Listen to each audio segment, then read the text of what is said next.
এই ভিডিওতে আমরা লিকুইড ফুয়েলের প্যারামিটার কোয়ালিটি প্যারামিটার হিসেবে যে দুটো প্যারামিটার ব্যবহার করি সেই দুটো প্যারামিটারের কথা জানব। একটা হচ্ছে অকটেন নাম্বার, এটা আমরা ব্যবহার করি আমরা পেট্রোল ফুয়েলের জন্য। আর একটা হচ্ছে সিটের নাম্বার, এটা আমরা ব্যবহার করি আমরা ডিজেল ফুয়েলের জন্য।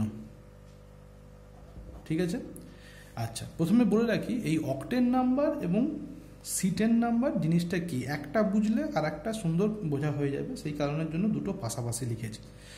অকটেন নাম্বারের জন্য আমরা যে দুটো কম্পাউন্ড ব্যবহার করি বেসিক্যালি দুটোই হচ্ছে প্যারামিটার, একটা হচ্ছে পেট্রোল ফুয়েলের প্যারামিটার আর একটা হচ্ছে ডিজেল ফুয়েলের প্যারামিটার।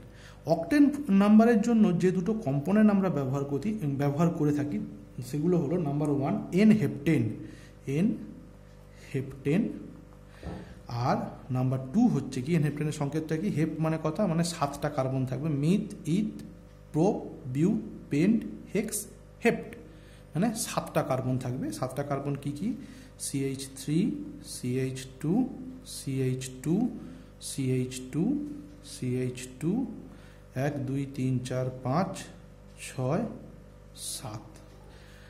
এন হেপটেন 2 নম্বর হচ্ছে কি না আইসো অকটেন, যদিও এর নাম IUPAC নেম, যেটাকে আমরা ইউপ্যাক নেম বলি, 2,2,4 ট্রাই মিথাইল পেন্টেন। ঠিক আছে, দেখো তাহলে মাদার কম্পাউন্ডটা কি পেন্ট 1 2 3 4 5, পেন্টেন 1 2, এখানে হচ্ছে CH3, এটা হচ্ছে CH3, এটা হচ্ছে CH3 2 1 2 3 4 5, এটা হচ্ছে কি না আইসো অকটেন। ঠিক আছে, এই অকটেন নাম্বারের ক্ষেত্রে এন হেপটেনের অকটেন নাম্বার, যেটাকে আমরা শর্টে ON বলছি, এটা হচ্ছে কি না 0।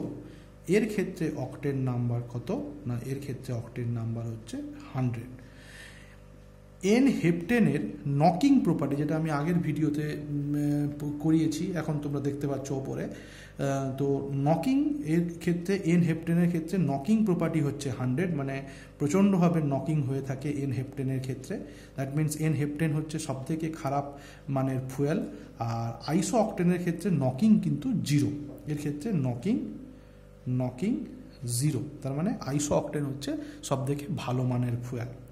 দ্যাট মিনস আমরা অকটেন নাম্বার বলতে আমরা একটা প্যারামিটারকে বুঝি, যে প্যারামিটারের সাহায্যে আমরা অন্য কোনো ফুয়েলকে তার গ্রেড দেব।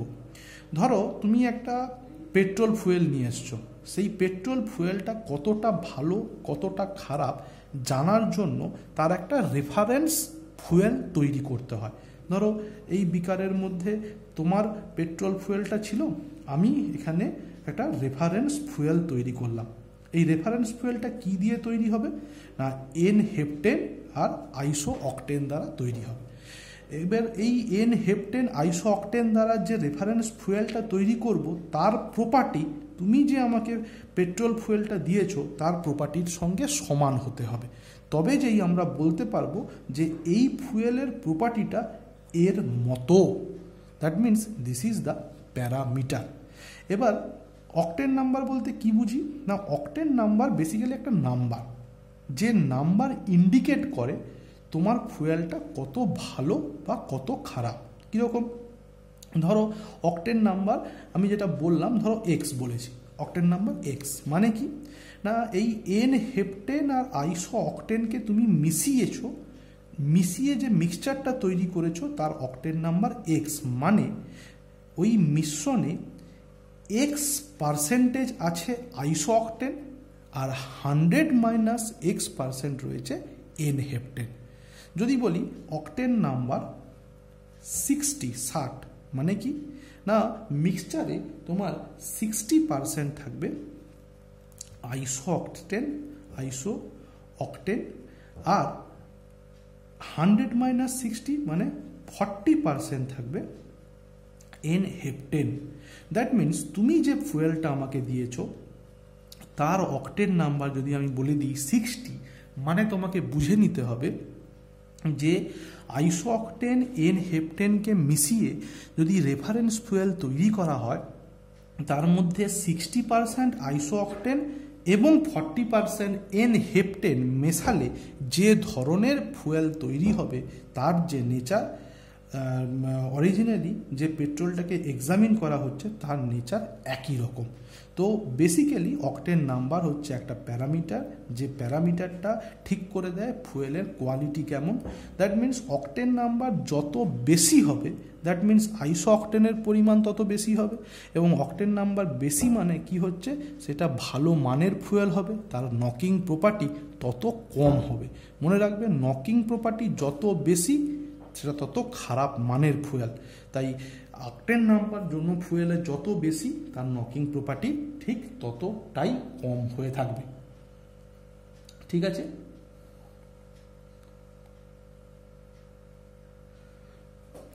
এইবার তুমি যদি অক্টেন নাম্বারটা ভালো করে বুঝে থাকো, তাহলে সিটেন নাম্বার বুঝতে অসুবিধে হওয়ার কোনো জায়গা নেই।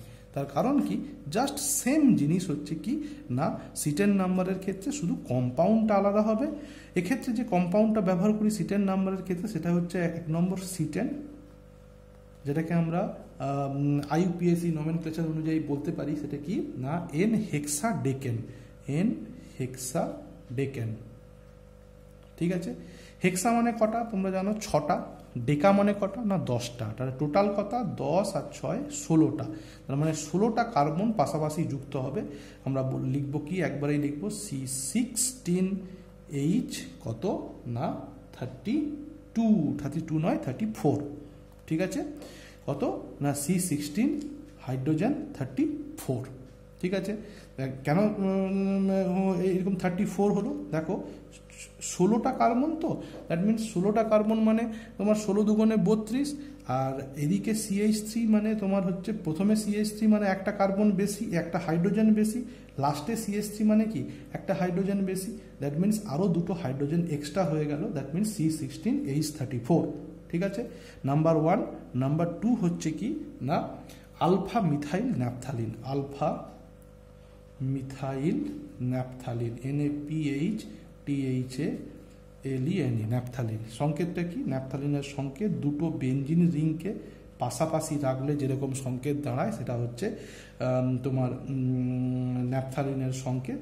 এর এই পজিশনটাকে আমরা বলি আলফা পজিশন। এই আলফা পজিশনে একটা মিথাইল গ্রুপ আছে, this is the alpha methyl naphthalene. ঠিক আছে? তাহলে আলফা মিথাইল ন্যাপথালিন আর সিটেন, এই দুটোকে মিশিয়ে আমরা রেফারেন্স ফুয়েল তৈরি করব। সেই রেফারেন্স ফুয়েল দ্বারা আমরা, তুমি যে ডিজেল ফুয়েলটা দিয়েছো, সেই ডিজেল ফুয়েলের তোমার প্রপার্টিটাকে অ্যানালিসিস করব। তাহলে সিটেন নাম্বার বলতে আমরা কি বুঝি না, সিটেন নাম্বার বলতে বুঝি আমরা যে সিটেন এবং আলফা মিথাইল ন্যাপথালিনের মিক্সচারের মধ্যে কতটা সিটেন রয়েছে সেই পার্সেন্টেজকে। যদি আমি বলি সিটেন নাম্বার X, মানে সিটেন এবং আলফা মিথাইল ন্যাপথালিনের মধ্যে X% থাকবে সিটেন এবং 100 - X% থাকবে আলফা মিথাইল ন্যাপথালিন। আমরা যদি ডেফিনেশনে বলি, তাহলে ডেফিনেশনে বলবো the cetane number of a diesel fuel, ভালো করে বারবার বলছি diesel fuel may be defined as the percentage of cetane in a mixture of cetane and alpha methyl naphthalene that will have the same ignition property as the fuel under examination condition. কি বললাম, defined as the percentage of cetane in a mixture of cetane and alpha methyl naphthalene, মানে দুজনের মিক্সচারের মধ্যে সিটেনের পরিমাণ কতটা রয়েছে সেই সংখ্যাটাই হচ্ছে সিটেন নাম্বার। বারবার বলছি, octane number for petrol fuel, cetane number for diesel fuel. ঠিক আছে? এই গেল অক্টেন নাম্বার এবং সিটেন নাম্বার। এরপরে আমরা নেক্সট চলে আসবো কি না, next property cracking property. Cracking property কি না, মাটি থেকে যে পেট্রোলিয়ামটা আমরা তুলে নিয়ে আসছি, সেই পেট্রোলিয়ামটার মধ্যে একসঙ্গে প্রায় 20 থেকে 25 লাখ কার্বন পরপর যুক্ত হয়ে থাকে। এই এত বড় পেট্রোলিয়ামকে নিয়ে আমাদের কোনো কাজ হবে না। একে কি করতে হয়, ছোট ছোট খণ্ডে ভাগ করতে হয়। এই ছোট ছোট খণ্ডে যে ভাগ করবো এটা কীরকম না, বাজার থেকে একটা বড় মাছ কিনে নিয়ে এসে তুমি তো আর পুরো বড় মাছটা খেতে পারবে না, তাকে ভালো করে কেটে ছোট ছোট পিস করে তারপরে রান্না করে খেতে হবে। ঠিক তেমনিভাবে মাটি থেকে যে পেট্রোলিয়ামটা তুলে আনছি সেই পেট্রোলিয়ামের মধ্যে পরপর যুক্ত হওয়া প্রচুর কার্বন রয়েছে, পরপর যুক্ত হওয়া প্রচুর কার্বন রয়েছে। এই কার্বনকে আমাকে ভাঙতে হবে এমনভাবে ভাঙবো কি না, এই যেন বিভিন্ন জায়গায় ব্রেকিং করা, বিভিন্ন জায়গায় কাঁচি চালানো। ধরো এখানে একটা কাঁচি চালালাম, এখানে একটা ব্রেকিং করলাম, এখানে একটা ব্রেকিং করলাম, এটা একটা কম্পাউন্ড হলো, এটা একটা কম্পাউন্ড হলো, এটা একটা কম্পাউন্ড হলো, এটা একটা কম্পাউন্ড হলো। এইভাবে কি হবে না, প্রত্যেকটা কম্পাউন্ড এরকম মাঝ বরাবর ভেঙে যাবে। এই যে ভেঙে ফেলা, একেই বলছি আমরা ক্র্যাকিং। ক্র্যাকিং মানে বড় একটা বিগ জায়ান্ট মলিকুলকে ভেঙে ছোট ছোট মলিকুলে পরিণত করা, ছোট মলিকুলে পরিণত করা, তাকেই বলছি আমরা কি না ক্র্যাকিং। ক্র্যাকিং মানে কি না, লং চেন হাইড্রোকার্বন থেকে একে আমরা কি করব না, আমরা প্রায় 400 থেকে 800 ডিগ্রি সেন্টিগ্রেডে হিট করব। হিট করলে কি হবে না, স্মলার অ্যালকেন হবে, হাইড্রোকার্বন অর অ্যালকেন। সেই অ্যালকেন থেকে আমরা কি করব না, smaller alkane plus alkyne plus hydrogen. ঠিক আছে, এটাই হচ্ছে কি না ক্র্যাকিং প্রসেস। এই ক্র্যাকিং করার ফলে কি হয়, লম্বা চেন ভেঙে ছোট ছোট চেনে পরিণত হয়, ছোট ছোট অংশে পরিণত হয়, এবং সেই ছোট ছোট অংশের মধ্যে কোনোটা হচ্ছে হয়তো পেট্রোল, কোনোটা ডিজেল, কোনোটা কেরোসিন, কোনোটা গ্যাসোলিন, এইরকম হয়ে থাকে।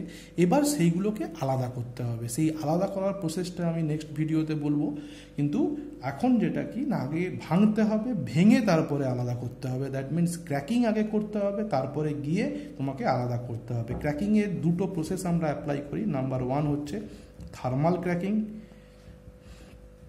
থার্মাল ক্র্যাকিং যেখানে কেবলমাত্র আমরা হিট দিই, অনলি হিট।